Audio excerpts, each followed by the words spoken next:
What would you say is the biggest psyop of the whole humanity? The globe. Really? Yep.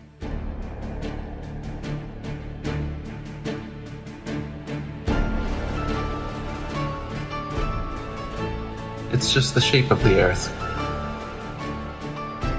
What does that matter? If you think of it on that level, then sure, it seems insignificant and it seems like it could be a waste of time, even if it was true.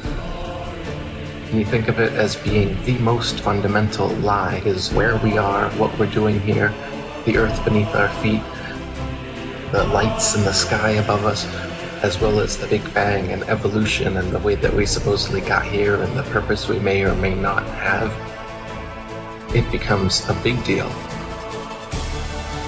And when you look at the potential for a truth that has been suppressed for 500 years now, the flat earth truth, if that gets out, then it is shown that every government, every university, every pundit, every television station is lying knowingly. The kind of restructuring of society and the system that truthers are looking for, that people know we need, is what can happen, and what will happen, and what must happen if this truth gets out. Because this is huge. It is the truth. The earth is flat, just like it appears on the horizon. The earth is motionless, just as you feel motionless. Everything in the sky revolves around us. Everything that your senses tell you is what's happening. But you've been fed a false system. You've been shown CGI images with a ball earth with a horizon that curves. You've been shown more CGI images with a ball earth that spins. You've been shown planets that spin like billiard balls around each other. You've been shown all these things in CGI format, but you've never seen it for yourself. You've just been lied to and shown pictures, and you believe those. It's not science. Science, in fact, shows that the earth is flat and motionless. But you haven't been taught them in school because they don't want you to be taught that in school. They show you a spinning globe on your first day and tell you that gravity keeps water and buildings and people stuck to the bottom of that thing. And they repeat it until you believe it, your parents believe it, your grandparents believe it. 500 years ago, people were believing it. It's like holding a balloon underwater. When you let go, that thing's just gonna rush to the surface. The water's gonna go flying. And that's what we need. It's exactly what we need. Kill the programming. This world is not what you think it is. This world is not what you think it is. What would you say is the biggest psyop of the whole humanity? The globe. Really? Yep. Because that's the monumental, that's the foundation of a lie. So if you think you live on it, that means that you're more, in my opinion, you're more susceptible to believe all these false narratives, because the playing field that you, like, if you don't know where you live, how do you know who you are? How do you know where you came from? How do you know where you're going? So if you think you came from monkeys, evolved from, well, you have to. You have to. If you But think mind you, it's a theory. It's not proven. what's not proven? Evolution theory. Yeah, just like gravity is a theory.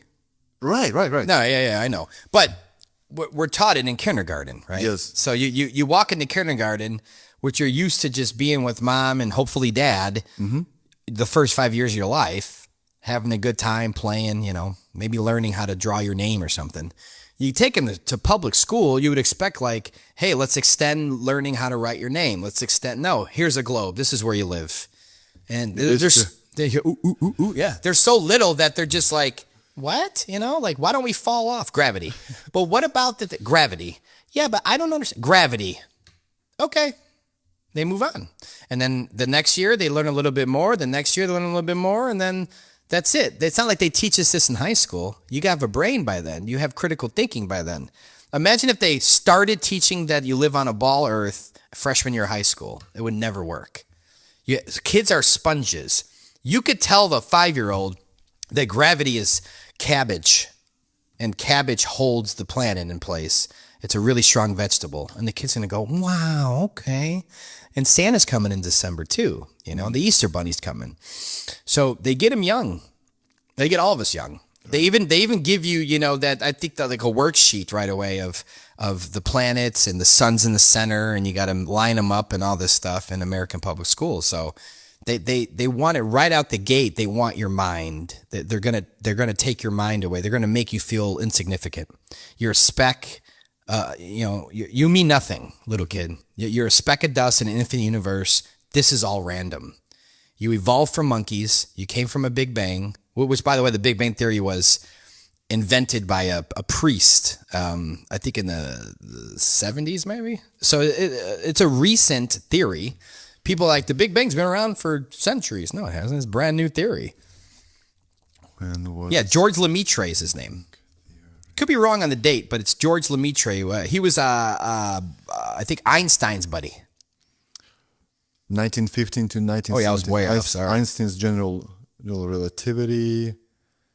Okay. No, there it is. 1927, George Lemaitre, Catholic priest and physicist who proposed the universe beginning from a primordial atom, the Big Bang, quote unquote, the Big Bang. So he suggested the Big Bang theory. Proposed. Of course. And I propose it's not true. Why don't they listen to me?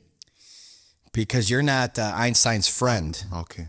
I'm not a scientist. And you have to understand with Einstein, he's another actor. He's not, there's very low IQ. I know people might kick me back for that, but I'm sorry. Very low IQ. Listen to the man. No one really listens to him. Number one, he always reads from a script. He doesn't know how to talk. He's not intellectual. He's an actor. He was one of the original crisis actors, in my opinion, because Tesla was getting so popular, Nikola Tesla, with free energy. You think he was real? I wasn't alive then. I don't know. Could he have been a fake character? Sure.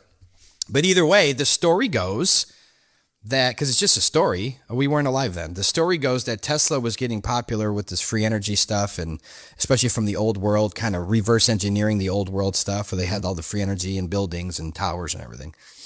And they're like, no free. Here comes the Rockefeller. Rockefeller education comes in, and they're trying to put the Tesla theory, all that, well, kind of truth, not really theory, but they're trying to put that aside. So they bring up Einstein. You know, you're going to be our guy. You got the crazy scientist hair. You're perfect for the role. Right. And he's just reading a script, you know, the gravity and this, that, you know, whatever. And then his friend George Lemaitre, like, well, the Big Bang Theory. And I'm a priest. So this comes from God, right? Because a lot of people back then were fighting it, man. Because my buddy Dave Weiss, he interviewed a lady, Ruth Heath, back right before COVID-19 started, like the week of the lockdowns, right before, because they shut down all the nursing homes. But he was going into nursing homes. I think that because someone in his family was at this nursing home in Connecticut. He went in there to visit his family, and then he's like, hey, while I'm here, he asked one of the directors, like, is there anyone over 100 years old that still has their screws that I could speak to? He didn't say why. He wanted to talk about the old world. Right. To see what they remember about the world's fairs and everything. And they're like, yeah, I think her name was Ruth. She's, I think, was 100, 203. Perfect. I mean, just memory, sharp, converse, not, no senile whatsoever. And so he went up to her, talked to her about the world's fairs and what she remembered, and she gave her take. But then at the very end, because he don't want to be controversial, but he's like, what were you taught? Before I go, what were you taught as a kid? Where'd you go to school? Public school in Connecticut. Public, not private, not religious, no. What were you taught about the globe? She wasn't. Didn't exist. And she went to school in the 1920s? I believe so. This is right around the Rockefellers taking over the Board of Education. She said there was no such thing as the globe. It was the earth was flat. This is what they taught. This is what they learned. This is what they knew. It was fact. Really? Rockefellers came in. See, this is what people don't understand is that I get She this. said that she was taught this? That the earth was flat in public school. And then Dave Weiss went even further. And once he found that out, he went further in detail, started contacting people. Who do you know? Who do you know? Of course, you can't go to. He wanted to start going into all the nursing homes after that, but they locked down, right? He blames himself as a joke that interview made this COVID-19 caused, the lockdowns. Yeah, no, I mean, that's far-fetched, but it's still funny to think about that way, the way it lined up, right? But he started making calls and trying to figure out. And then he started hearing other stories of people that they were being taught the earth was flat even through the 40s, 1940s, 30s and 40s. It was still, and then in the 50s, it was both. They started saying, it's a globe, it's flat, we don't know. And then by the 60s, after NASA came out, they destroyed it. They started actually making fun of it in our public school books, showing a earth is flat photo. Like the ancients used to think the earth was flat, and they would show like this pancake in space, which no one believes in. And then like ships are falling off, right? But in reality, it's a ball and everybody's safe. And it was like for kids, right?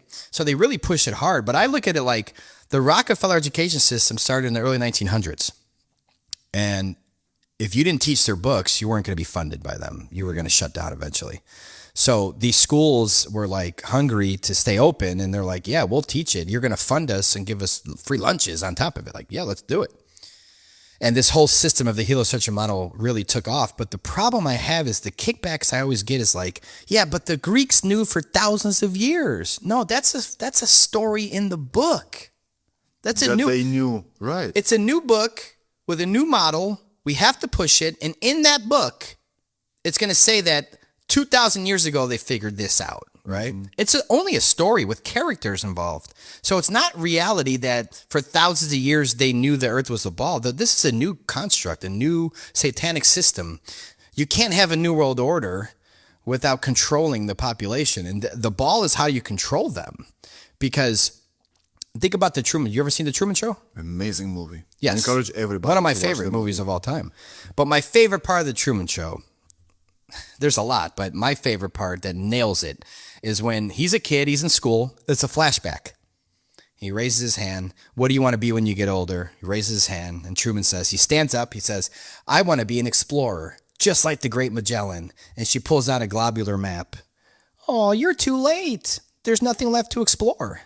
And that's the point of it. They want to cut that off from our brain. We're born with senses to love, hunger. I think exploration is one of those natural God instincts. It's shut off as soon as you get to kindergarten. There's no exploration. Everything on this ball has been explored. Just pay your taxes, die of cancer, shut up.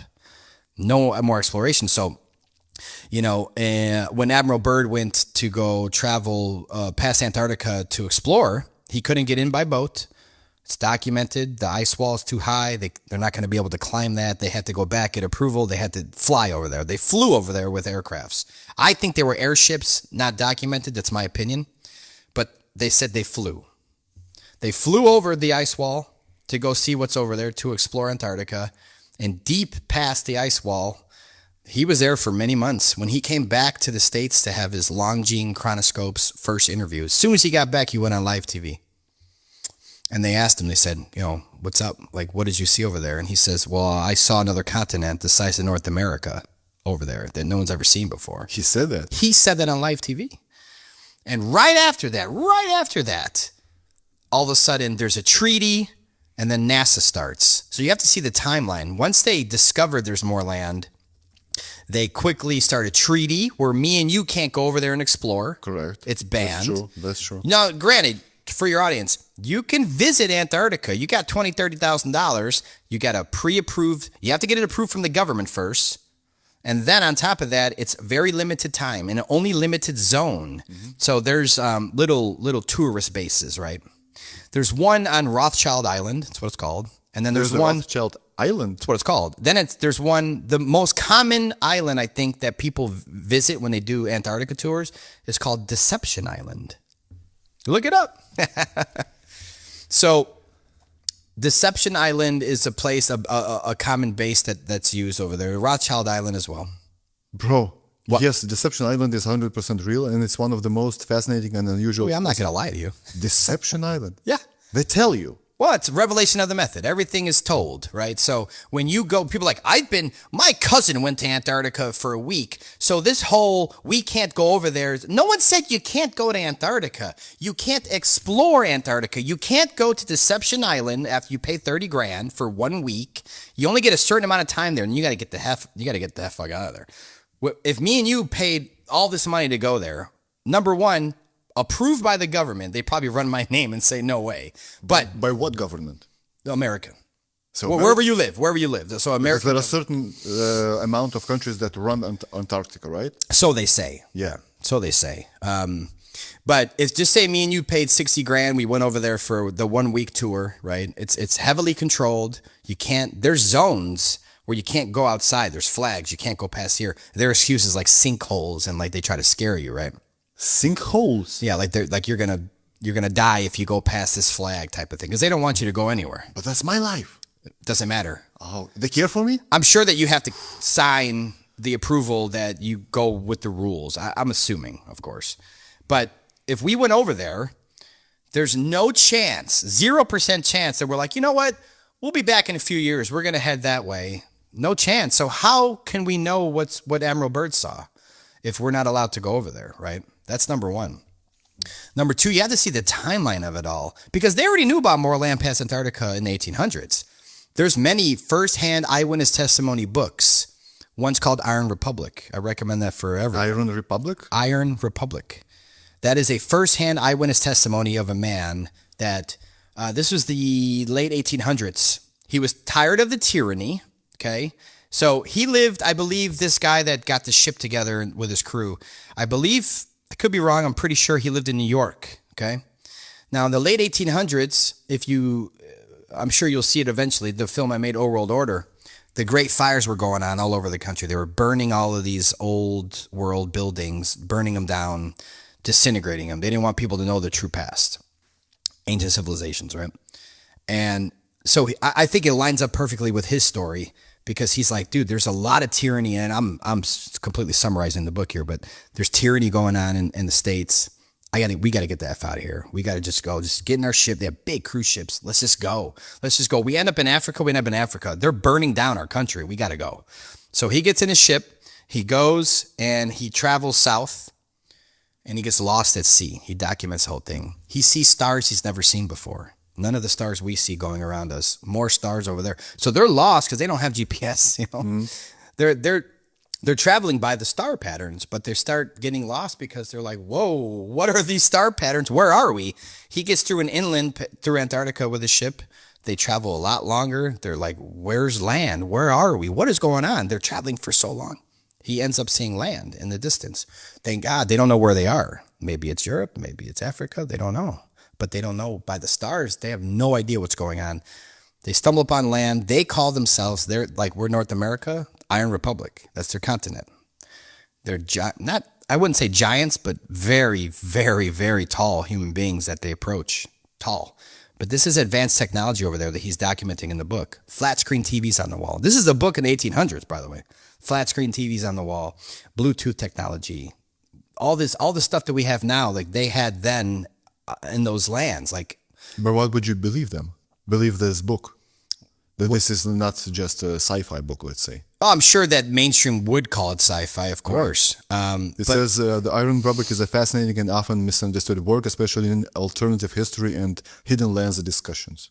Yeah, I mean, are they going to just ChatGPT going to tell you that the book's real? Right. You know, and this book was buried. I mean, what a great book if it was fantasy. Why have we never heard about it till recently? Right? This is something that they've buried. They covered up. There's another book called Smoky Gods, similar situation.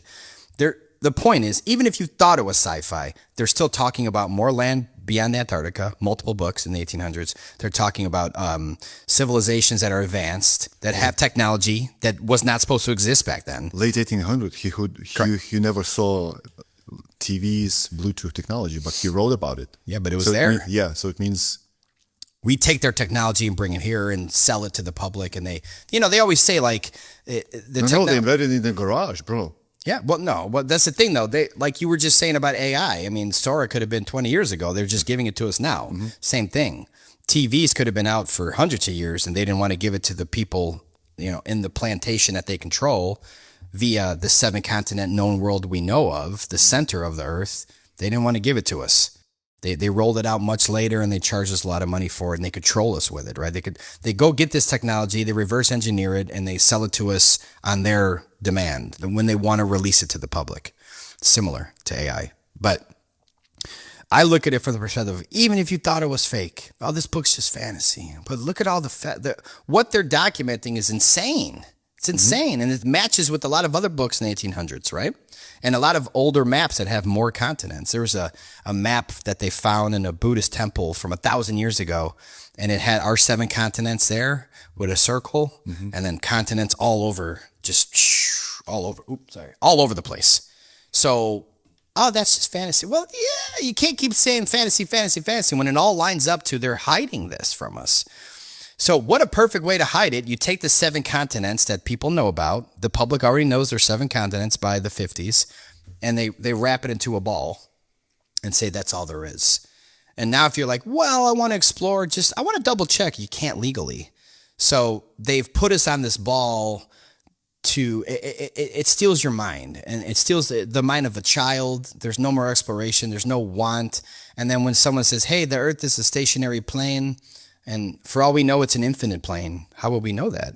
We can't go check. We can't see where it stops, right? We can't check anything. We have to take their word for it. Who's they? The Rockefeller Book of Education. And they come and they get rid of all this religion out of schools. They push this globe, this big bang, come from monkeys, evolution. And that's the norm now. And that's why, to me, that's the biggest psyop that ever existed. Because as soon as you get your ball taken away from you, no one wants to, it's my ball, I don't want to get rid of it. As soon as you take the ball away from the kid, adult, but you take it away from the kid, now the world is one big wondrous thing. And we look around and go, where are we? Who are we? We need to find that out to really show our true power as humans. And we've been lied to about it all. So it keeps us kind of in this controlled field because, if just say there was 3,000 continents. Unlimited resources. Unlimited resources. Everything. Why would we stay here knowing what's going on in this known world? Why right? would we have to go to Iran to kill Iranians? Correct. For what reason? Yep. I know. But my point is just like that guy in the 1800s, when there's tyranny going on, you get up and leave and you go somewhere really far away and you go camp over there, right? We don't have that ability anymore. They did. They had the ability. There was no treaty back then. But you have to look at the timeline. Byrd found more land. 6 months later, he dies out of nowhere. He dies. I think he got the heart attack gun, in my opinion, but he dies. So they bury the story with him. As soon as Byrd noticed more land, they covered that up. They started a treaty that we can't go there. And then NASA starts. So it's this timeline of deception. When NASA starts, most people don't know that when they started, it was Jack Parsons. Occultist. Yeah, a bunch of occultists. Walt Disney has his hands in that and starting the organization. Really? Oh, yeah.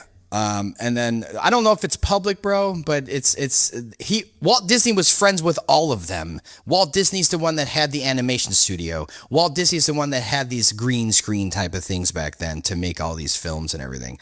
So yes, Walt Disney really did help NASA. Oh, they admit it. His influence was actually quite important in getting the American public excited about space exploration. The biggest filmmaker of they needed that his century. They needed his CGI type of animation. Which, if you look back in the '60s at NASA stuff, it's so bad looking, right? Bro, Apollo 11 lifting off the moon. That's so bad. Insane. Not for its time. Yes, that's what Right? I told you. Yeah, not for its time. It's fucking awesome for its Awesome, time. Oh my believable, right? God. And it's so grainy and black and white. And, I can't get cell phone service in your parking garage here, 100%. but they're on the landline with the president, right? Okay. And you get the picture the next day? It's right there behind them, yeah. I know. No, they get the picture in the newspapers the next Yeah, the next day. You have to travel for 3 days, guys. No, Ask the questions. The moon's right there. It's a cold light. The moon's a mystery to me, though. People are like, well, you're a flat earther. What's the moon? I'll be the first to say, I don't know. And that is an honest, transparent answer. Yes. We should all say that. We should all look at those lights in the sky and go, I have no idea. I just know that light is hot. That light is cold. And it looks like the stars are some sort of frequencies, some sort of energy type of things. Because when you zoom in on the stars, it looks similar to, like, say you're in a helicopter and you're looking down on mansions. And one of these mansions has a giant pool circle. Yes.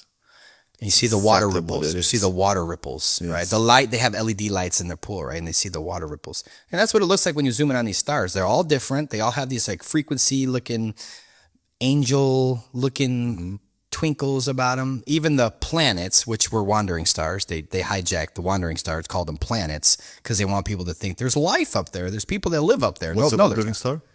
All the planets. So the planets used to be called wandering stars. It's kind of, they have their own track. Okay, that's because they move? Yeah, well, Wondering that. all the stars are moving around us, but if you look at the North Star, Polaris, doesn't move. The sun, moon, and stars are always going around Polaris all the time. It doesn't. There's no parallax. Nothing's. We're supposed to be traveling millions of miles through space and all this stuff, but yet our ancestors, their ancestors, saw the same exact stars doing the same exact motion. Right? We're not moving. But everything above us is moving. The sky is a clock. It's a perfect clock that God made. And I think in terms of the extension of the earth, however much more land there is, there's more stars we can't see here. We can't see them. But there's a lot of stars traveling around a giant earth. I think earth is way, if you want to call all of it earth, it's way bigger than they've ever taught us. Huge. Because when you look at a ball, 24,000 miles in circumference, with an equator, right? So if 24,000 miles in circumference, using their math, it's 8 inches per mile squared. Not of curvature, not 8 inches per mile squared, because it's going in it's going down. It's going away and down. So we see things 100 miles away. I've been to the other side of Lake Michigan near Chicago, and you can see this only certain days when it's clear. Across the lake, you can see all of downtown Chicago across. That's like 60, 70 miles away. You're not supposed to see any of it. I mean, literally, maybe the top of the antenna of the Sears Tower, maybe you would see that, but it'd be kind of tilting down too from the curve. It doesn't. It's all there. Only a few. Yeah, it has to be tilted. Only a few times a year. The conditions have to be right. The conditions have to be right in the lake for you to see it. But especially with these cameras now, the Nikon P900, Nikon P1000, 125x zoom, it's unheard of to the public. I think that came out in like 2012, 2013, which is why the flat earth really skyrocketed, because people were zooming in on these boats that were going down the curve, but they zoom in on the horizon, it opens it up again, straight across from you, there's the full boat with the new horizon far behind it. So it's not going down the curve. It's leaving your eyesight. It's a vanishing point. We all drew that in art class, the vanishing point, that center line. Kind of like you're in a big hotel in Las Vegas or something. I mean, there's hundreds of rooms on one floor. Well, if you look down the hallway, the light above the door is now on the ground. But it's not on the ground. Right. It's just the way your eyes work. That's how everything works. So when the sun's going away from you, it looks like it's going down. It's just going away. And it's such a small light and close to us, right above us, that, and I always tell people, look at sunset. You'll see the clouds are glowing orange underneath the sun. What does it mean? But none of the clouds anywhere else are glowing. It's a local light. It's shining it's right above the cloud. Not 20 miles up, probably 100 or 200 miles. Not 93 million miles. Million miles. If it was 93 million miles away, all of the clouds at half the planet, not just your state itself or the city you're in, Would be light up. would be all evenly distributed. All of it. And same thing with above the ocean. So if you're in an airplane and you see the sun, you see this big hot spot on the ocean. It's because it's like a flashlight. And it's right there shining on the ocean. The whole ocean would be evenly lit if it was 93 million miles away. It's period. And guys, that's called science. Correct. Literally, that is Real science. Right. Yeah, not pseudoscience. Pseudoscience is what we're all taught as kids, and it's believable for children as you become an adult because it's cool, right? It's like, wow, look, we're all spinning and we're floating and we're this and we're that. It's very fantasy pseudoscience that people don't want to get rid of because they love it. They love it. They love Star Wars, all the propaganda about it. But Star Wars is real. It's just here on Earth. There's probably other, say the Earth is like a circle, right? The circle of the Earth with all the continents we know of. You go outside of Antarctica, there's another circle here with more continents. Like maybe, cells? maybe they have their own sun and moon over here. I don't know. Never been there. This is just speculation.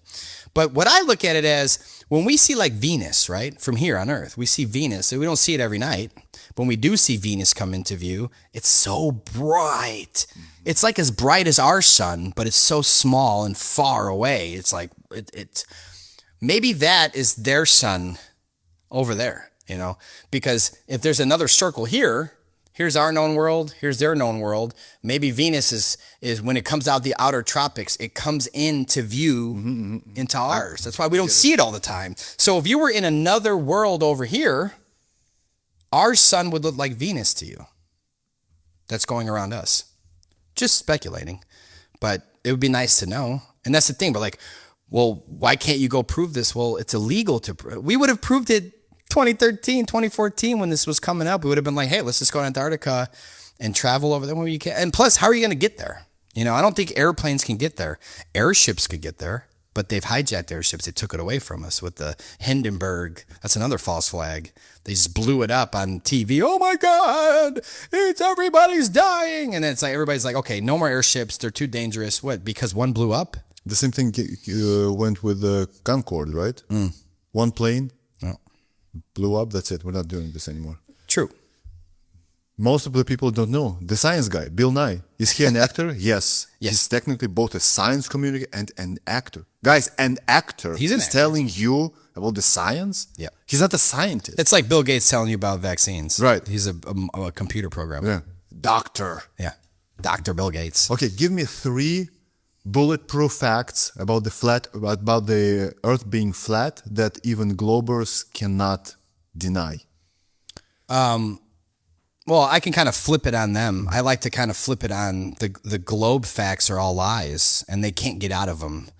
There's no photographs of Earth from space. NASA openly admits this. It's all, what they do is they say it's data that they take and they put it in Photoshop and they wrap it around a ball. There's a guy named Robert Simmons. Robert Simmons is one of NASA's lead graphic designers. You remember the blue marble? You remember the blue marble famous photo? So when iPhones first came out, you couldn't even change your wallpaper. That one? That might be I don't know. They all look. I mean, pick your favorite one. They're all different. Apparently, the oceans have different colors. Right. But the blue marble itself was the famous one that was on all the iPhones when you bought the first iPhone. Yes. And you couldn't even. I don't even think you could change the wallpaper. So again, programming. You get a new iPhone. And you're like, it's that, right? Oh, Homeland. Yeah. Okay. So. Robert Simmons was interviewed about this because he designed that on Photoshop. The whole picture. Yeah, he works for NASA. He said it's Photoshop because it has to be. That's his words. It's Photoshop because it has to be. He claims they gave him data strips of the Earth, and he put it into Photoshop and basically put it on a spherical thing on Photoshop to put all the Satelloon imagery of it, right? So it's one thing to say, hey, here's one thing I'll say. When there's any flat Earth versus sphere Earth debate, you would think someone that has all this evidence of that we live on a sphere, what should be the first thing they bring to the table? Photos and videos. Live video. They don't. They don't even want to touch that topic because there are none. There isn't any. So what they do is they start with there was a test from hundreds of years ago, sticks and shadows, and they come up with these Rockefeller fables, and they want to use that as evidence. But no one listening has self-evidence of a ball spinning around the sun. You don't. If Apollo, if you were born today, at this age, you have nothing in your brain. You don't even know your name. But you're human. And you got Bill Nye, the science guy, here to tell you his version of where you live, and you got me. I'll start. You're not moving. Does it feel like you're moving? No. Does it feel like you're spinning? No. Does the sun and moon in the sky look about the same size? Yes. Do they look like they're right there? Yes. Okay. Close by. Yeah, close by. Does it look like they're moving in the sky, these lights? They're moving in the sky? No one stares at the sun for 3 hours, but if you did a time lapse, does it look like it's moving? Yeah. Okay. And I would kind of leave it at that. It's very simple. I'm not too sure what's going on. I don't know how much land there is, but we're not moving. And the stars, I wouldn't even say that because it's too obvious. I would be like, yeah, we're just here. We're the basement of the universe. The sky is the clock, which is how clocks were invented. The sky is the clock, perfect clock. Then Bill Nye comes up. Well, here's the thing, Apollo. We're actually spinning 1,000 miles an hour around that light. Not that light, though. That light spins around us, but we're moving millions of miles an hour through the galaxy, and we're getting farther away. And then, and he just blah, blah, blah, blah, blah, all this pseudoscience. You'd believe me instantly. You'd be like, who the hell's this guy? Arrest him. What the hell's his problem? So let's start with your own senses. Everyone listening, whether you believe in a globe or not, well, actually, specifically, if you do believe in a globe listening, you don't have any self-evidence of it. All you have is a story you were taught. We were all taught in kindergarten that you think is real. It's a belief. I know the earth isn't moving. I don't feel it moving. People are, well, yeah, but they don't want you to trust your senses. They want you to trust pseudoscience. Trust them. It's a black budget, black hole. NASA steals $60, $70 million a day from taxpayers in America. And all of the space agencies do all across the world. So they're stealing tax money to give you what? CGI, ISS, trickery. What do they really do? I always tell people, you live in the globe. What makes you think that? Like, well, why do you? Well, because, and they always default to the pictures and the videos. But they're fake. Now what do you have? And then I mentioned when Elon Musk sent the Tesla Roadster up to space. Remember that? Yeah. A lot of people don't want to remember that because it's fake. It's complete bull. But it was sold to the public as real and legit. Even Elon Musk was laughing at the press conference, and you could tell it's real because it looks so fake. I don't remember that event. I just remember that. I just know that he launched the Tesla into space. Yeah, as soon as they went right in on live on him once they launched it up there, and Elon Musk was kind of like ashamed. I mean, it looks so bad, and the first thing he says is, you could tell it's real because it looks so fake. And then he says, we'd use better CGI if we were going to use CGI. And it's like, why are you even saying that? Yes. Why aren't you just being like, yes, we did it, But he was kind of like, fuck, it looks so bad. And they buried that story. That should be a poster on everyone's wall in the world. How cool that, if it was real, I'm saying, how cool it was. We'd all have a poster of the Earth from space, if there were real photos. We'd all have a poster of an eclipse. What a great photo that would be. They go up there with their rocket and an eclipse going on. They look down on the ball Earth and they see the shadow and the moon and the sun and all line up. It's all fake. So what if you were still born today, I'm still talking to you, and I had to explain the eclipse to you. My start would be, see those two lights in the sky? They're right above you. When one passes the other, it creates a small shadow underneath where that is. That's why eclipses only have little shadows. Most of the other side can't see it. You have to be in a specific part to see it because it's two small lights creating a shadow. Right. He's going to come in and say, no, here's the thing. That light is 93 million miles away, but it's really big. And that rock, dirty, dusty rock, I don't know how rocks reflect light like that and get back to us. We could read a book by full moon. We have a shadow by full moon. Yesterday I saw that was full moon. Yeah. I had to close my... And that's another thing. Curtain. Same thing with I told you about the sun glowing with the clouds. Look at this full moon at night. Anytime there's clouds around it, only the clouds right under the moon are glowing. I mean, like glowing, like it looks weird glow. And the rest of the sky behind you is black as night. All the clouds are black. That's a local light. You have to trust your senses with this stuff because we've had nothing but liars teaching us our education system since day one. Neil deGrasse Tyson said, another actor. Yeah, but Neil deGrasse Tyson has also admitted, and I quote, that this whole sticks and shadow test, right, where they say that's the main proof of a ball Earth is that 500 years ago, whenever it was, Aristophanes, and he put a stick in the ground, and his buddy was 500 miles away or something like that, and he put a stick in the ground, and he saw a shadow, and he didn't, so the Earth has to curve. What I say to that is, did you call your friend that day? Did your friend walk 500 miles, took a horse? How did you communicate with each other to know at that same exact time you had a shadow and I didn't? 500 miles? 500 miles. Yeah. So years ago. How did you, however long it was, you could look it up. Aristophanes, I don't know, might have been 1800s or something, whatever test it was. And that's always like their main thing. They want to argue that the Earth's the ball because of the sticks and shadow. Well, Neil deGrasse Tyson was on an interview, and he said that he brought up that sticks and shadows test. He also said that if the Earth was flat and if the sun the sun was small and close, the same test would work. Because now you have now you have a very small sun right by the Earth. Mm-hmm. You could do this with yourself. You could take 2 AA batteries, right? Shut all the lights off in here. Take 2 AA batteries, put them on your table, put them apart, and put a light, your phone light right here. You know, right by it. This one right above the battery has no shadow. This one has a slight shadow on the right. The battery will have a shadow. It's a local light. And Neil deGrasse Tyson admitted that, you know, could be revelation of the method, could just be a slip up. But, you know, it's not like it wouldn't work. I'm going to quote my buddy Dave Weiss. I'm going to steal his verbiage a little bit. There's 3 buckets, okay? One bucket is it works on a flat earth, meaning evidence or a fact about what we see. This bucket is it works on a flat earth only. This bucket is it works on a globe only. Mm-hmm. And this bucket is it works on both. Works on both. There's a lot in there. Mm-hmm. Works on both. Flat only, there's stuff in there as well. Globe only, it's empty. It's always empty. There's nothing that wouldn't work and be explained in the science, just science, that wouldn't work explaining it on a flat earth with local lights. But there's absolutely nothing you can put in the bucket of this is only explained if it's a ball earth. And the sun's 93 million miles away, and we're rotating around this galaxy and all this crap. How can you explain seasons like spring and fall? Let's say the sun still shines in fall right now. It's slower than usual, but it's colder.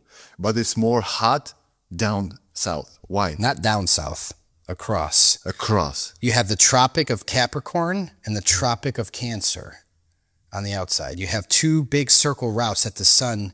So we're in the north. We're in the center, North America, Norway's here. You know, we're closer to the Tropic of Capricorn, right? Could be wrong, could be the other way around, but I'm just giving you the broad example. I'm not a genius about these facts, but I do know the construct of it all, meaning the lingo. I don't know every lingo the way these experts do, but I do know that if this local sun is now traveling, this is our summer, it's going around in the center, the outside, the sun, they could see it. It's still going around them. But it's not that close. It's not that close. So it's kind of like a heat lamp in a sense, right? Where the heat lamp is just on this inner circle. We have our summer. They have their winters here. Australia, south of South America, they have their winters. Now, as the sun, even though the sun's actually traveling in like an 8, the shape of an 8, as it goes around. So it's going around us, but it's always doing this like little 8 shape as it travels. I forgot what the word's called, but I've seen those time lapses. Yeah. So you could see that that's exactly what it's doing. So as it's traveling around, now as you know, you fast forward 6 months later, the sun is now on this outside, traveling on the outside. So that's why it's slower. Correct. No, it's traveling faster when it's in the south. It's traveling faster. As it comes back in, it slows down, and then you get that 24-hour north, where everybody in the north sees it for 24 hours. It's going back. Now it's going back around to travel and doing this thing. But 6 months later, when it's on the outside coming around, we have our winter. But if you notice, if you look, I don't have the map here or lights or anything to show you. I'm just using my fingers. It's all in your film, right? Yeah, I do show it in the film. Okay. I try not to show many things that I can't prove myself, but I do show basic information on that.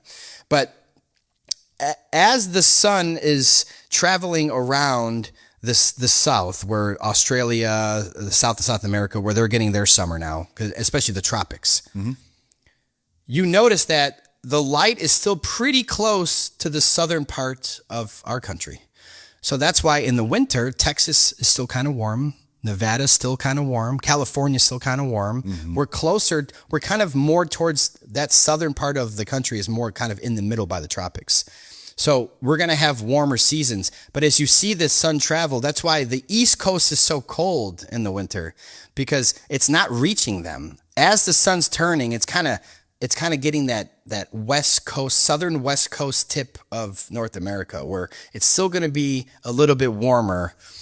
And again, when you reverse that, it's the same scenario where Australia is freezing cold, and you have to think that the name, everything's in the name, Antarctic, right?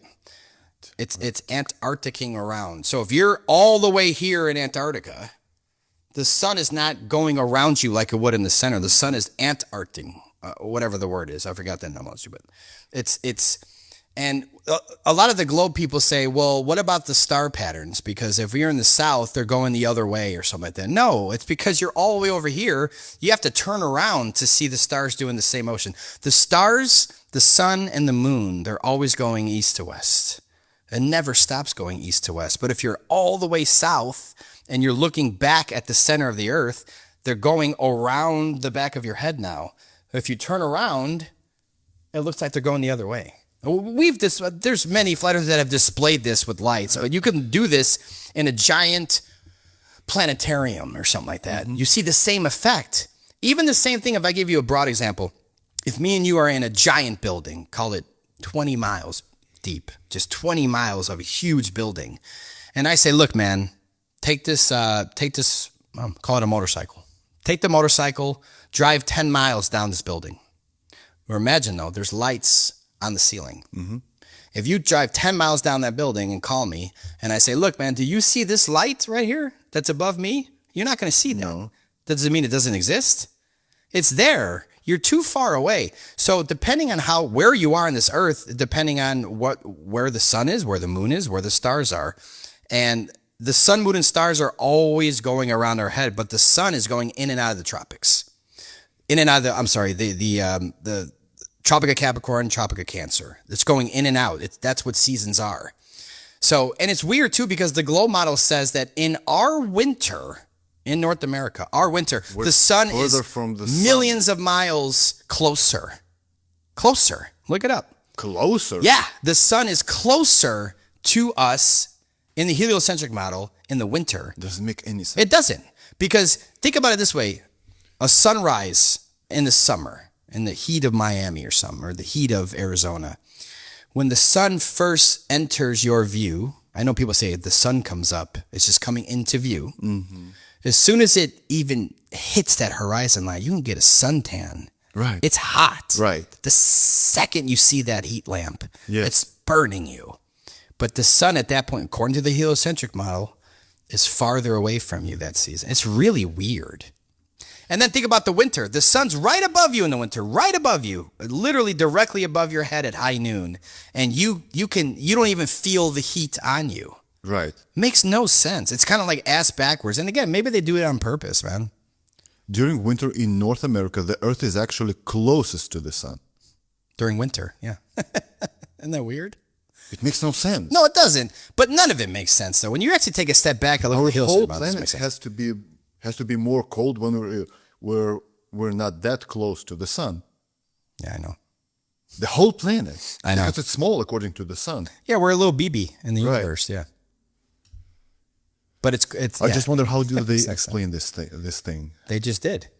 There Makes is no sense. It doesn't make sense. It's not an explanation. And that's why they teach it to you in kindergarten.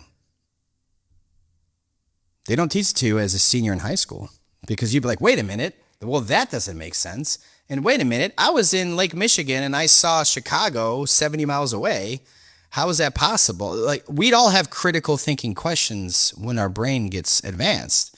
But they teach us this shit with the Easter Bunny and Santa Claus. The difference is your parents, hopefully, tell you that Santa's fake, Easter Bunny's fake by the time you're 10 years old, maybe.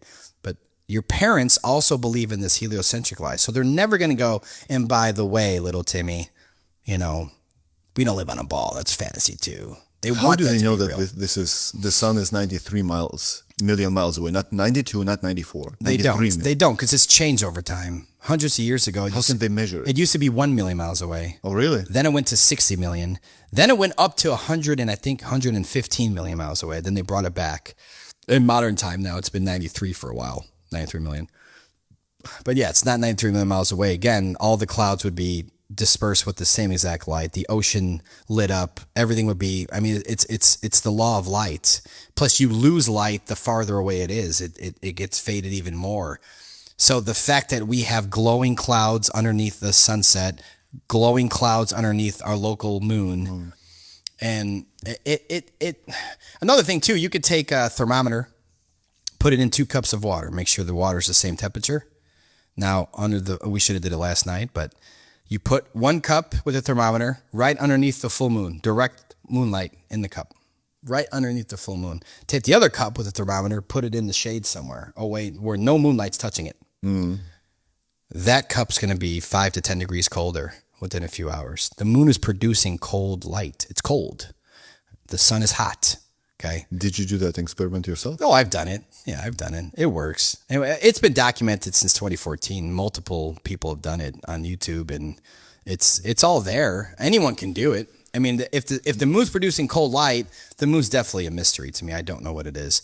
But even someone like Crow 777, he did something called the lunar wave. He was documenting the moon, zooming in with the Nikon P900, zooming in on the moon and just keeping it there to see what's up. I mean, this is a mystery, but when he was recording some of this stuff, you'd see this like wave of water going over the moon, where it looks like, you know, possibly due to the water above, the ocean above. That's why the sky's blue. It's an ocean. Mm-hmm.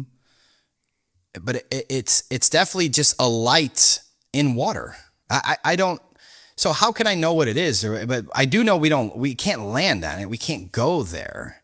These are, and possibly, what if they're portals, right? If you want to get really advanced with it, what if the sun is the Son of God, the portal when you pass? If you're vibrating high, your soul, it travels through the Son of God. You get to God through the kingdom, through the Son of God. That's a giant portal that your soul goes to. And if you're reincarnated or you're vibrating low, what they say is like, you know, the whole old saying of when you die, go to the light. Right. I wouldn't. The light would probably more than likely be the moon, which is a possible recycler, reincarnation. You go to the moon, you come right back. Well, the whole Apollo mission, I want to say that was basically the Tower of Babel. I believe that they were trying to reach God, quote unquote, reach something.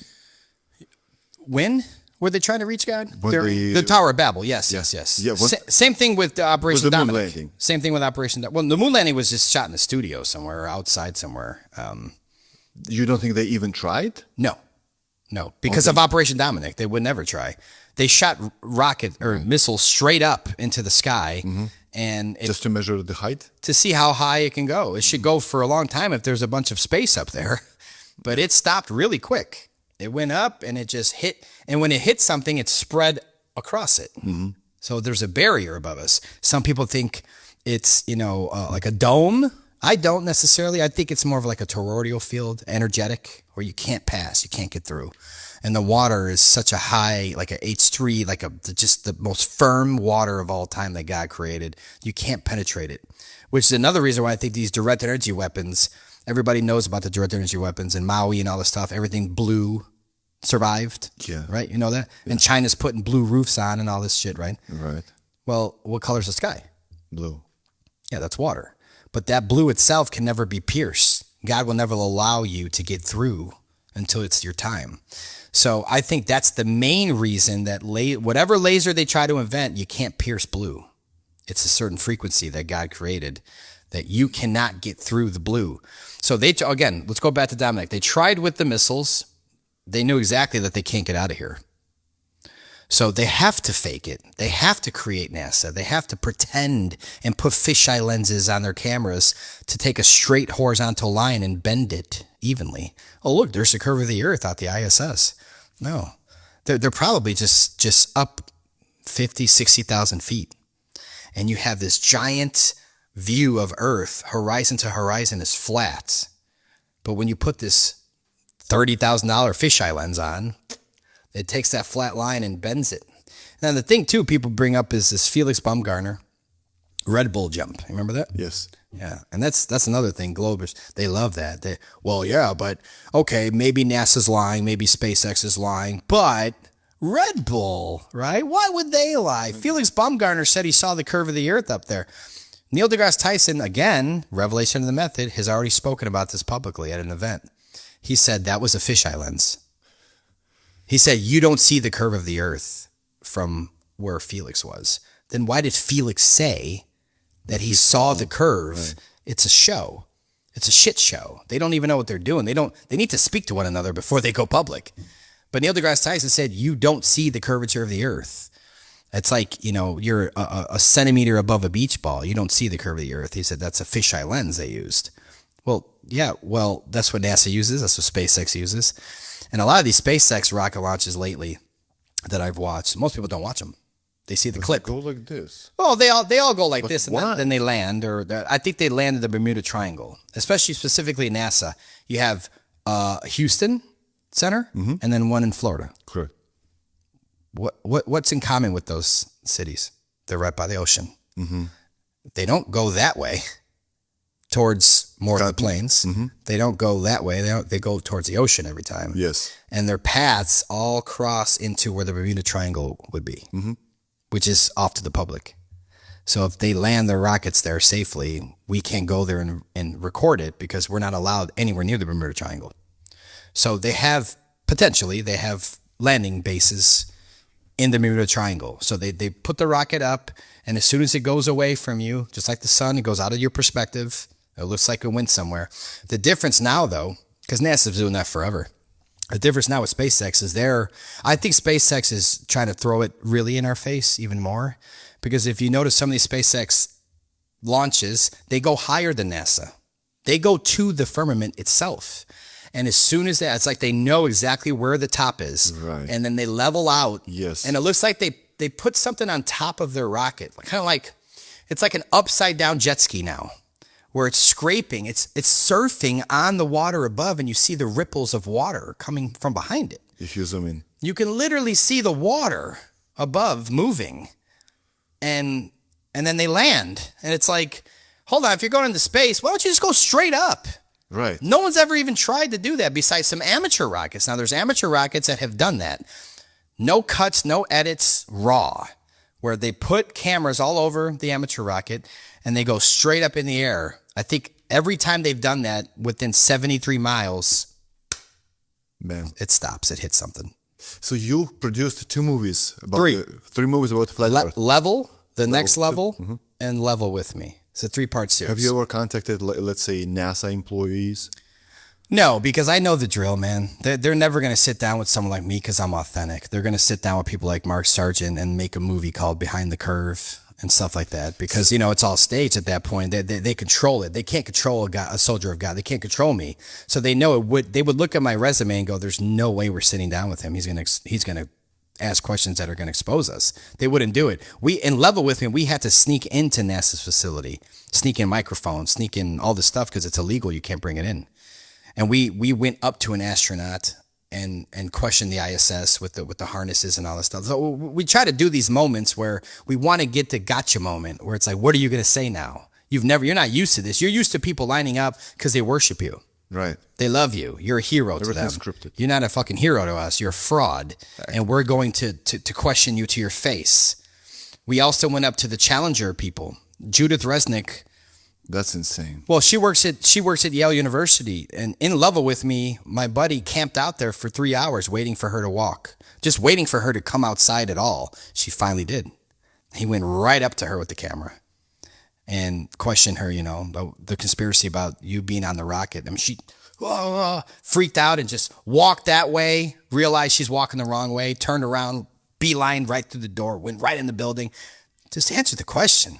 So, guys, for you that don't know the context, 1986 Challenger, 9 astronauts died, exploded, right? 7, I believe. 7. Yeah. 2 of them had twin brothers or sisters, right? They've changed that story back and forth, though. Now it's like, it used to always be that they're twins. Now it's like they were just brothers. They've changed it along the way. So It's all lies. Judith Resnick, Yes. name, same last name, is a professor that works at Yale. Correct. Judith Resnick. Resnick last name is not that common. Nope. Nor is that face, nor is the way she talks with her lip that goes up. Everything's exactly the same. My favorite is Dick Scobie, though. Richard Scobie. He's got like that palsy face where it's like leaning. Yes. And then the current doppelganger, it's the same face. Michael J. Smith is another one. They went into his driveway. Michael J. Smith, an astronaut, died in 1986. Now there's a professor, Michael Smith, the same name, same face, but 30 years older. And Same dimple there. The same exact dimple there. And the eyes as well. Everything. teeth line up, everything. And Richard Scobie goes by his second name right now, and he's the CEO of Cows in Trees. Yeah, and then their startup video with the cow doing the same 6 NASA rocket thing. Same name. Go watch Level with me, guys. HibbelerProductions.com. Rent Level with me. Get it in 4K. But no, I mean, it's the first 22 minutes of that documentary. I think the documentary just runs about an hour 20 or so. But the first 20 to 25 minutes is about the Challenger. I want to make, because I started a new network, the Enlight Network, and Climate Charles was our premier release, right? I eventually, we got other stuff going on. We have a debate show coming to Atlantic City soon. We're doing big things, but I want to do a passion project on strictly the Challenger. A to Z, the whole film. So not really Flat Earth doesn't have to be mentioned in that per se, right? At all, right. At all, right? You died. Yeah. Here you are. Yeah, but I want to press it. I want to figure out where to find these people walking in the mall. I want to fuck with them because they have lied to us. Right. And I'm sick of the lies. They should not be dealt with courtesy and respect anymore. I want to bombard these motherfuckers and actually go up to them and be like, you are a liar. We all know. And yeah, everyone wants to see the reaction. And she reacted the way I thought she would. Fucking ran away. Michael J. Smith had this smirk on his face like, before the guy even said why he's there. He walks up to Michael J. Smith, walking out of his garage. He said, hey, sorry to bug you, sir. He's looking real nervous. Like, why is this guy filming with his phone? He goes, there's something I read on the internet. And the guy goes, it's not me. It's not true. It's not me. Wait, So- I could have said there's a child molester in the area. You look like him. You don't know what I'm here for, dude. But automatically, it's not me. It's not me. And then he goes, one time this guy was emailing me, threatening me, and I turned it over to the FBI. Who are you? As a normal person, apparently, you're just a professor. How do you have the FBI on speed dial so quick? Like, you're How can you involved. call the FBI? You can't, but It's what, I nine- guarantee he still 912? he still contacted the leader of his witness protection program, whatever they're a part of, and that, to me, that could have expired by now. I don't know how long those last, but if you go back to the 80s, if we rewind to the 80s and we're in the 80s, no one knew YouTube was coming. No one knew the internet was coming. So these doppelgangers, these people that fake their own death, that's a part of this system. Because in my opinion, the reason they faked the Challenger is because no one gave a shit about NASA at that point. After the moon landings and how bad they were, NASA was stagnant for all those years. In between, there's nothing going on. No one was doing anything. They were getting no funding. No Americans gave two shits about it. And now it's $25.4 billion a year, the budget. Yeah. Because they played those heartstrings, man. They played that violin with the Challenger. They wanted to emotionally manipulate the country into not only caring about NASA again, but saying it's kind of a two-part system where now the normal person like me and you that were kids that say we worship NASA, we love NASA, and it was tragic. This is why they brought TVs out in every school in America. True. Because they knew it was going to happen, a pre-planned event. Why didn't you pull the TVs out from the last rocket launch the year before? Why this one? Why, right? Because they knew what was coming. Because there was a teacher on board. Yeah. Teacher on board, dude. She was planted there 2 years before. George Bush Sr. picked her out of a hat, a name out of a hat. You're okay. You're pre-selected, crisis actor lady. And what happened was they got everybody involved. So the American teachers were filling in these forms that they want to go to space. And none of those people were going to be randomly selected. It was always going to be Kristen McAuliffe. Always. Pre-selected lady to act. And when they're the universal trauma of all the children, right? But if me and you were in the 80s then, and we were children, and we're talking about how horrific this was. We saw it in school. We're so sad. We're crying. It affected us. We're scared. Wouldn't that make us never want to be an astronaut? I never want to go to space. Yeah. Trust the experts now. Right. Well, I'm not doing it. And the training is so hard. Physically, it's impossible. You have to endure this 7 Gs or 9 Gs, right? That's all bullshit, but yeah. But if it's skating, it's like correct. Yeah. floating. Yeah, and then, it's a thing. If you think about just generally speaking, the ISS, right? They're traveling 17,500 miles an hour, right? Okay. If you're traveling 17,500 miles an hour with potential comets, satellites apparently floating everywhere. Trash. You have a very high chance of crashing into something, right? If you're not paying attention correctly. But they're just on there playing with water with their paddles. They're chasing each other with gorilla suits, you know. They're talking about the all Super the Bowl. buttons and wires. And there was the other thing too with the Super Bowl. Apparently, they had the Super Bowl winner jerseys on when the this was years ago, and they're I think it was the Patriots. I'm assuming it's the Patriots win all the time. And like, how did you know who was gonna win if you're traveling? It's the second year you're in space, whatever they said, and like they already had the jerseys of the winners. And the kickback is like they had every team back there, and so all right, man. It's just one big show. So it's so expensive to get something into the ISS, but we're gonna get like 24 jerseys just in case, right? And this one. Yes, and for the people that are watching that still believe in the globe and they love the ISS and they think I'm crazy, answer me this. Wouldn't you think that pretend the ISS is real? I have to pretend for this. It's real. It's up there. Where's the construction? I want to watch a video of them putting the ISS together, docking it in space. There's nothing. All of a sudden, it's in space. Yes. How did you assemble? Can you show it's us huge. anything? They haven't even faked it because it's too hard to fake. Just like the eclipse from space. They can't fake that. That's one thing NASA's never even fucking touched is an eclipse from space. They haven't even pretended to do CGI and AI and because it's it would be. I think it'd be very difficult to pull off. There's no eclipse from the space. A video? Yeah, I'd love to see if they have one now. I've never seen it. I've been dying to see that, man. What is that? Here it is. Oh, they're showing a shadow. No, I'm talking about out the window. Mm-hmm. Sun and moon crossing paths where you see the ball Earth having the shadow on it. I could make that right now on my computer. I believe Sora can do it in seconds. That's a bad one. That's the thing too is like once you kind of at least have some sort of it's a fisheye lens. Once you have some sort of vision that maybe some of this is fake, then you could kind of look at some of the stuff and go, yeah, that's pretty bad. What is this supposed to be? Total solar eclipse, 360 degrees. All right, move it with the arrow. Let's follow the fisheye lens around. No, the arrow, upper left corner of the video box. You see the arrows? Go upper left. You see the arrows there? Yeah. So move it around. Yep. Here's what, the moon? Oh, there's a balloon, as always. Okay, so why aren't they just throw a tin can up there to film it? But they always have to have a balloon. Look at the balloon right about it, man. Why don't they go live from any satellite? Just go live for 1 hour. Yeah. Get those, if they have the jerseys, get those astronauts an iPhone.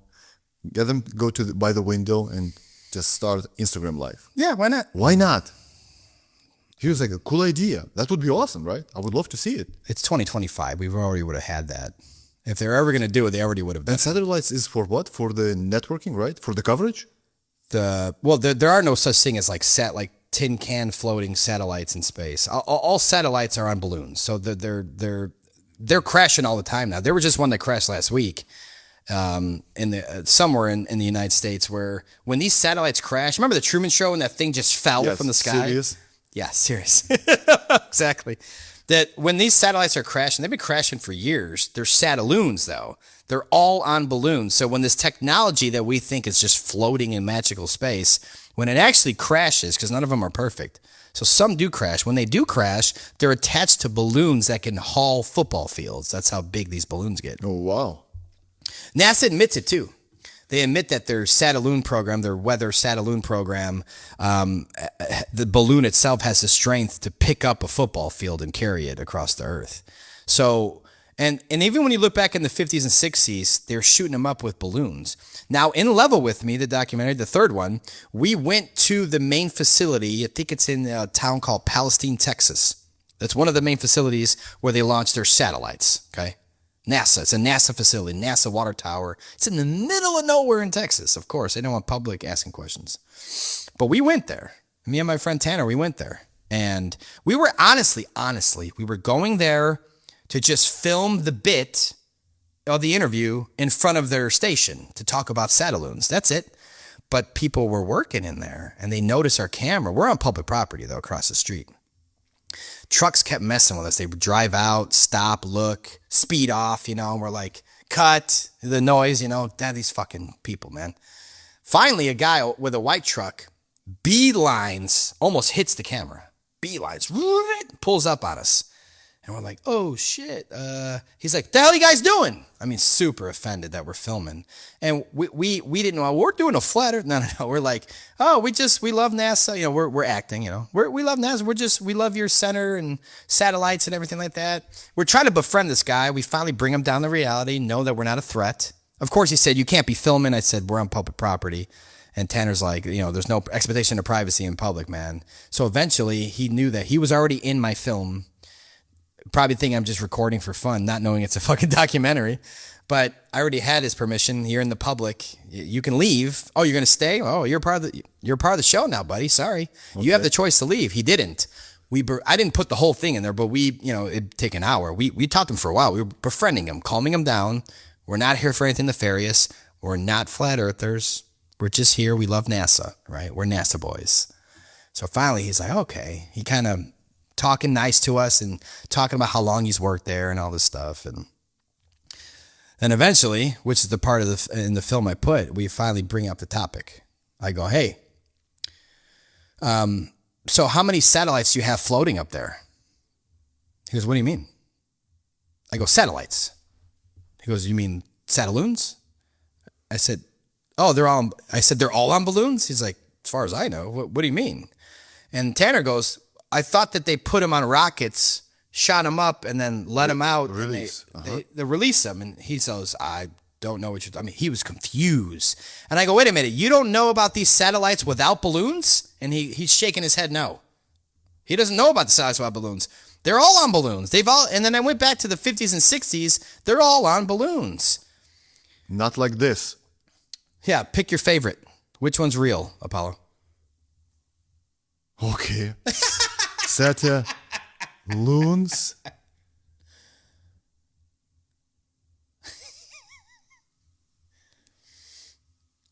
Yeah, but now NASA admits it.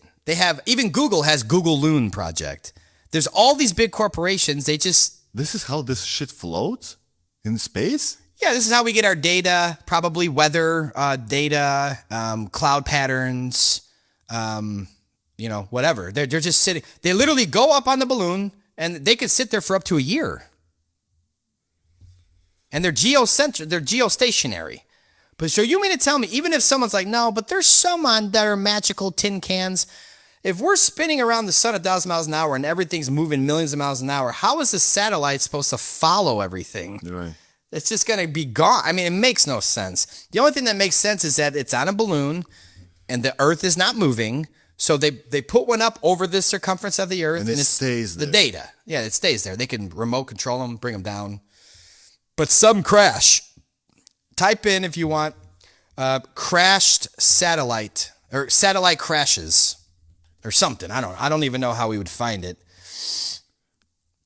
Yeah. So look at that 1, 2, 3, 4, 5, 6 photo over. Yeah.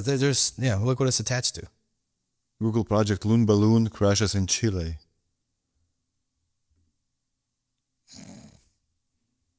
Yeah. I mean, they all have balloons on them. And this has been going on for at least 12 years in my life. I've seen them. But we've been told that satellites are for internet. But what actually is internet is for the cables under the ocean. 99% of all telecommunication in the world, 99% is underground sea cables. The 1%, in my opinion, are Satelloons. That's it. How did they manage to pull those cables under the water? I don't know. It's like what, 5 miles deep? Yeah. Yep. And I think what happens is they come up on land, they feed them underground again, and they put them in these giant bases. And then what they do is they wire them. They probably connect them to all of the towers, right? So ground towers. Mm-hmm. I've seen ground towers when you zoom in on them. The 5G, 4G for cell phones, right? Mm-hmm. Some people still think their cell phones connected to space. I don't know why. It's right. Your tower's right there. You can see it in your town. But you zoom in on some of these towers and you'll see a big thing, huge circle thing pointing like directed this way at the whole community. It says Dish Network, satellite TV, a Sirius radio. It's just ground base and it's zoning in on a community and they have them all over the place. And there's been sometimes I've had satellite radio in my rental car and it's years ago, of course, I don't listen to it anymore, but it would stop. Once I enter a zone, it just doesn't work. Space is above me, I thought. Right. Well, why isn't it always working? But no, it's same thing with your cell phone. You go in the mountain somewhere, you go higher in the mountain, you get no service. Right. You're farther away from the ground towers that are controlling that circumference. You would think that if something's actually going on above you, you'd have the greatest signal on top of a mountain. The higher they go, right? That's like in the movie. Nothing. I gotta get the signal on top of the mountain. SOS, Mayday. You get nothing. Same with underground. You go in someone's basement, you lose service because you're getting farther away from the ground tower. Same thing with GPS. It's triangulation. It's ground positioning system. Okay. That can only work on a flat surface? Well, yeah, that's how they do it. I mean, even our maps that we're using for GPS is on a flat system. All video games, when they start to create the software for the video game, it's on an infinite plane. They start on an infinite plane, then they build their game.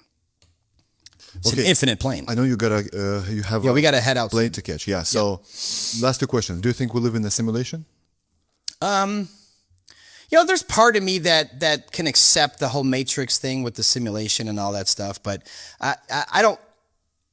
I still try to combine it into a creator. That we have one grand creator, God, and created all this. And then there's some Bible people that'll push back at me and go, you talk about more land too much. God doesn't mention this in the Bible. And I'm like, when does God say there were 7 continents? Get back to me when you find that scripture. Not in the Bible. God's world is God's world. Whether there's 20 continents or 3,000 continents, God created it all. And God created all the lights in the sky, whether there's more lights over there or not. I don't know how it looks from above. I have no idea what the system is.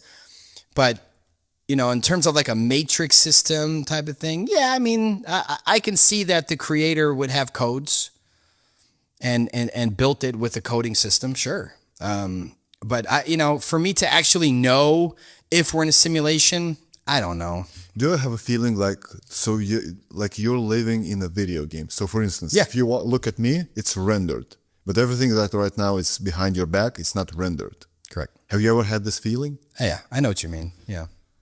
It's all a part of life. I think that the mystery of life, I think that's why we're here. It's a test to figure it all out. Mm-hmm. And in the process of myself personally trying to figure it all out, I'm trying to document and I'm trying to get the word out there. And there's no bigger way to get the word of the truth out there than a film. There's nothing you can do. It's more powerful than music, a song. It's more powerful than just like a skit or something or a comedy show or just a movie, a documentary. That's the top way. If there's a better way, let me know. I'm all about it. That's the top way to help the masses awaken to the truth. And I think that's why I'm here. That's why I'm here now. I could have been born 100 years ago. I could have been born 100 years from now. God put me here now because I am needed and I'm going to keep doing it. But them right now, let's say releasing Sora 2. Yeah. They're going to tell us, oh, that guy, you did a film. Yeah, but that was AI. My film was AI? Yeah. Well, I have evidence of the SD cards and the. That's AI. I would be able that's to prove. AI too. This guy doesn't exist. We don't exist right now. They watch it basically Sora 5.0. 2 guys chatting for 3 hours right now. Now, I get what you mean. And I think that is going to be the case moving forward. Yes. I see that problem. In the near future. But, besides us going outside to film like a Project Bloombeam thing in the sky or something like that, and then it's real, right? We see it and we film it, we put it on our social media, and then everybody's like, AI. Yes. That's the problem we're running into, and I think that's why they're really rapidly putting this out now, because a lot of truth has been exposed. Right. Too much. Way too much. Probably way more. But they can't stop it, though. And that's why They tried during the COVID. I know, but I firmly believe that the demons, the evil of this earth is on its way out. Because we've been living in Satan's little season, whatever they call it, where he's reigned supreme over this earth. We're at the end of it, in my opinion. This is why all this shit's been hitting the fan lately, especially the last 4 or 5 years. Yeah, it's accelerating. Rapidly. There's people that are waking up that in my personal life, I never would have thought was going to wake up to things, and they are. I literally 5 years ago, I would have wrote on a contract, I would have signed a paper saying this person would never wake up to any of these topics, and they all are now. I would have lost money on that contract, trust me, but I would have signed it. That's how avid I was, knowing that these types of people in my life are never going to get it. Nothing I can do, but they are. So something's going on where, and again, in my opinion, we're at end times, not for the world, not for us, not for humanity. We're at the end times of evil. It's going to be exiting the earth. We're going to have heaven on earth again. We're going to be living in harmony like our ancients did. And that's how I feel. And that's what I want to portray as collective consciousness, that we all feel this way and we could win this spiritual war that way if you feel that way. I totally agree with you. The last question is always the same on the podcast. Let's have two assumptions with you. Assumption number one is President of the United States of America is the most powerful human being on planet Earth. Assumption number two, you become one. You become the president of the US. You have all these Secret Service 3-letter agencies at your disposal. They come to you and they say, congratulations. We love you, Sean. We know all the answers in the world. We know the truth. You ask us a question, we give you an honest answer. What would be your first question?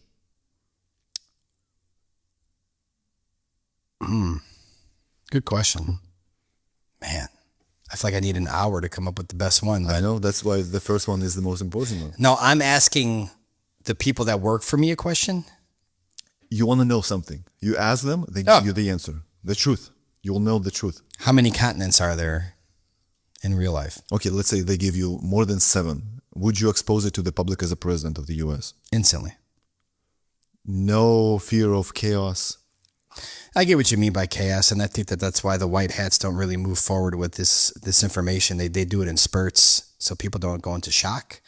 But at the same time, I'm a different type of person. It's because I'm only relating this question to now, reality now.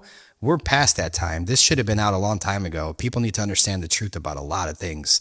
So I would look at it as, let's dissolve NASA, and the tax money that we've stolen from the people, everybody can get $1 million check right away. Here's $1 million check for every American. That's number one. Number two, public schools are now closed. We don't need them. I would present a homeschooling system for parents because now they're millionaires. You don't have to go to work. You can teach your kids at home. Lots of them would buy just freaking shit like Gucci, Louis Vuitton, iPhones. Why? Because people tend to spend their money. They got checks during the COVID. What did they do? Yeah. Spend all that money on Gucci shoes.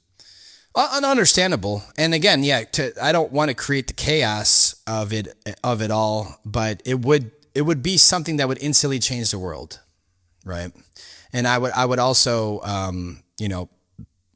try my hardest, however, with the technology they have, to go up with cameras and film the water above.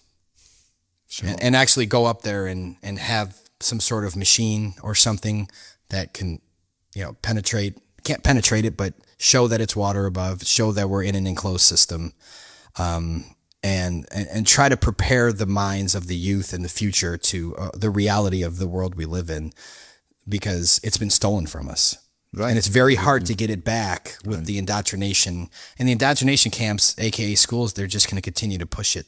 And that's why it's like we have to. No, or I could do what Rockefeller did and say, look, you're teaching this now across the board. The way he came in and said, no, this flat earth stuff in the 20s, we're pushing this. And we're going to have a story saying we've known this for thousands of years. And it worked. It did work.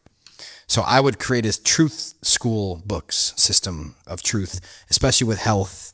How to help yourself, how to live a better life, how to save money, and stop taxes completely. No, we don't need them. You can exist without tax. Of course. I already have. I haven't paid taxes in 14 years. I never will again. You never pay taxes? 14 years now. Legally? I'm talking about labor taxes now. No. Oh, okay.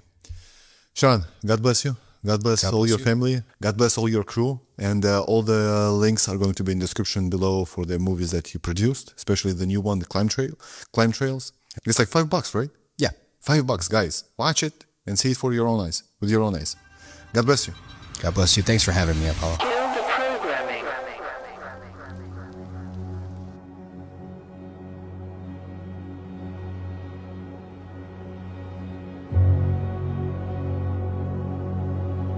if you didn't know any better, you would think you lived on level ground. That's how you perceive the world. Every day of your life.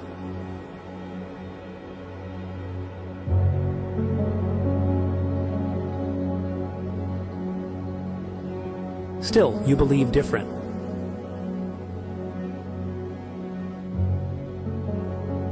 Contrary to what your senses tell you, you believe living on this.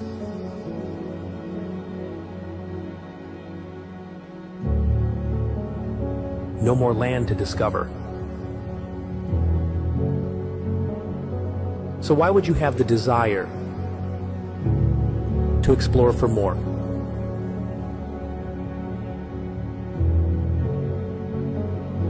To prevent you from doing that, this would be a perfect way to do it. Just teach you a sphere you can't leave. In an endless vacuum of space, with other galaxies light years apart. We all came from nothing, by a giant explosion.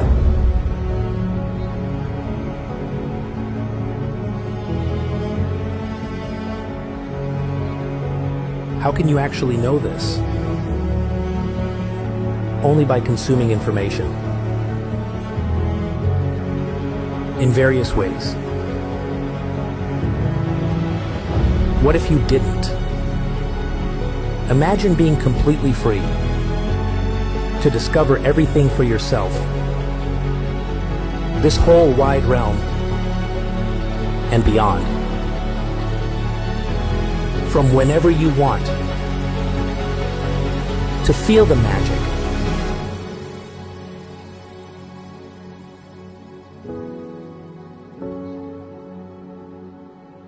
Think about it.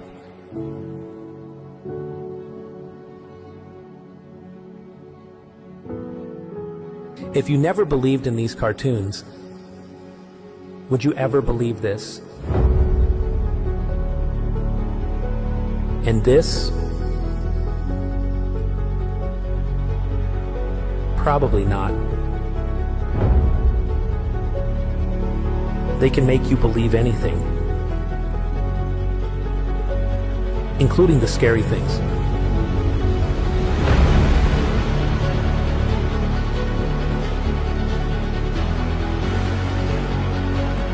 They can maintain your fear through TV.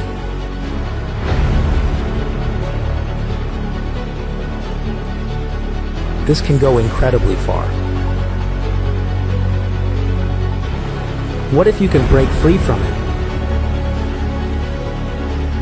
With an incredible amount of joy. You would find out where we are, who we are, and what can be experienced here. All of us.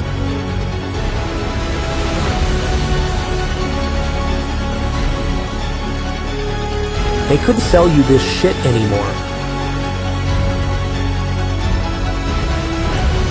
This fear would vanish. Overnight. And the inventors of this shit show would be eliminated permanently.